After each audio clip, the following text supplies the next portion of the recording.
gagamitin natin mga kapigi, yung fly glue. Ayan, may nadikit na mga langaw, hindi na makaalis. Then, tubig na may sabon. Nagkamay na lang tayo kasi nag-try tayo kanina na may gloves. So, failed siya. Hindi pwede na mag-gloves. Dapat kamay lang talaga. Then, sausaw natin yung kamay sa tubig na may sabon.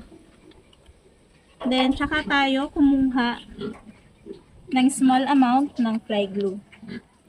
So, yan. Ganyan siya. Masyado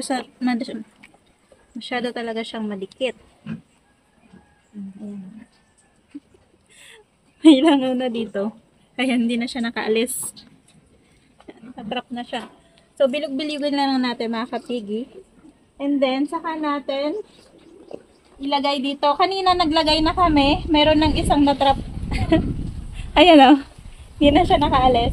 So, dito banda tayo natigil kanina.